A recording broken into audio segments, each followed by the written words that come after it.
All right, let's talk about something that people have been sending me stories about for the last, I don't know, 3 or 4 years, something like that. And I keep seeing videos about it accidentally, like watching something and then it's thrown into something else. That is the heirloom, which is a story that was supposed to happen in like the late 1700s, early 1800s, something like that. So we all know for a fact that Sybil was a hoax. The entire story was made up. But that didn't stop the rise of people being diagnosed with this after that story and that book came out. It went from, Google says 1 to 200 cases, but it was less than 100 cases of diagnosed MPD or DID worldwide, less than 100, to over 40,000 right after the book came out. That's just madness. So they admit it's a hoax, but at the same time, the number of people being diagnosed with this goes up astronomical amounts, right? It's madness. So we know that there are no tests for mental illness. They are simply voted and propelled into existence by a show of hands. That's totally true. It's a fact.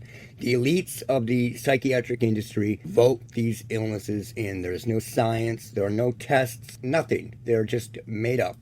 They create movies set in the past with illnesses of today in order to help create the illusion that people were going through the same types of illnesses back in, say, the 1940s that they are today, and they weren't. Like Shutter Island. Here is Shutter Island before he goes crazy.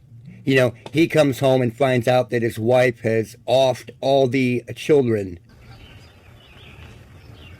I missed you.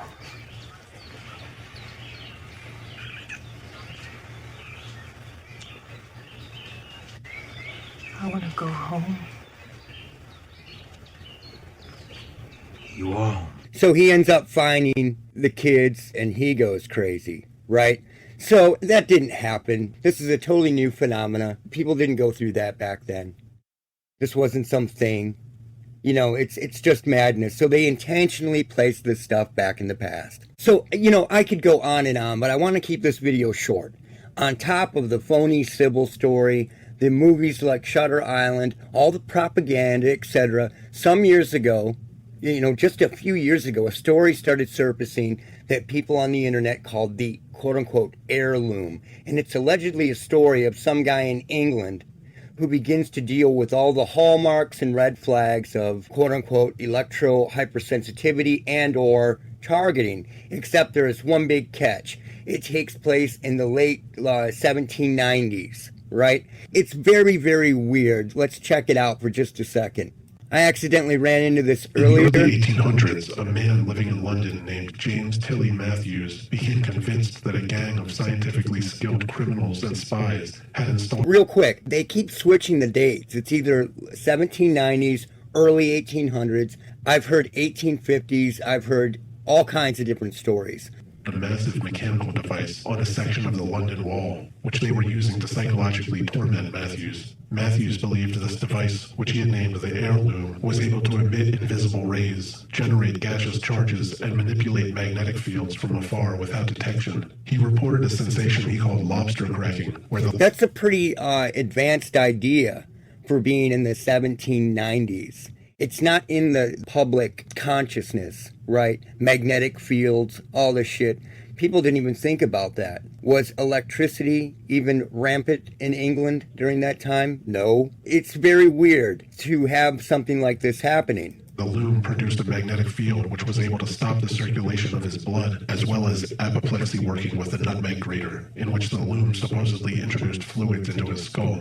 Matthews even developed a cast of characters who he believed was using the heirloom against him, with names like the Middleman and the Glove Woman. Suspecting that the gang was using the loom to read minds and plant thoughts into people's heads for espionage purposes. That's very, very weird for the late 1700s.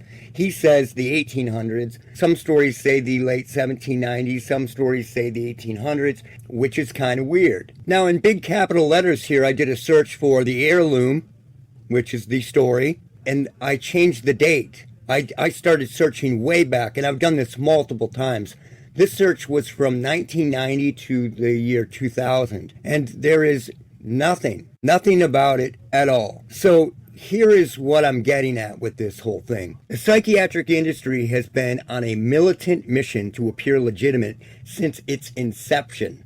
That idea that doctors studied this in the 1790s is kind of a funny one, as no one took psychiatric shills seriously back then, ever, at least not up till very recently, when they forced their way into the system, starting with the military, and those in power realized that it was a very effective method of control. So many people out there, out of nowhere, began messaging me about this heirloom story a few years ago, trying to get me to react to it.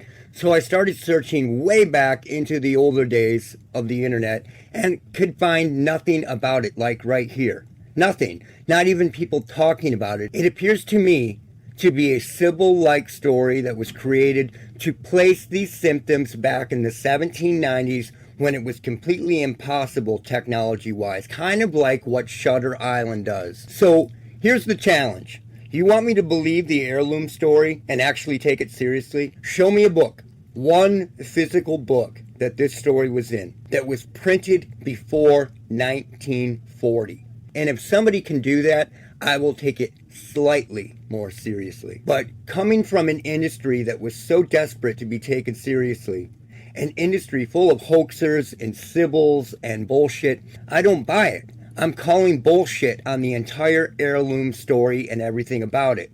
But like I said, I will take it more as a hoax than completely fabricated if someone can just show me a book that wrote about this story that was printed before 1940. Otherwise, it's total BS. Not a reference to the book, not someone talking about a book. Show me the printed book. I've heard this bullshit for a while, but it's similar to the Sounds of Hell that showed up on Art Bell way back in the day, which everyone seems to have a slightly different story about the distant origins of the sounds. It's either Russia or the Middle East or whatever. And the audio is actually from a movie called Baron's Blood from 1973. The sound has been shot through a delay, chopped up and kind of overdriven. I even recreated the quote-unquote Sounds of Hell using the movie Baron's Blood with just some simple audio tools. It was really easy. So the point is, show me the actual book this story came from. Otherwise, it's just more Shutter Island bullshit. Show me the original origins of the heirloom printed, not a reference, printed. And I will take this story seriously. Otherwise, it's just more Sybil.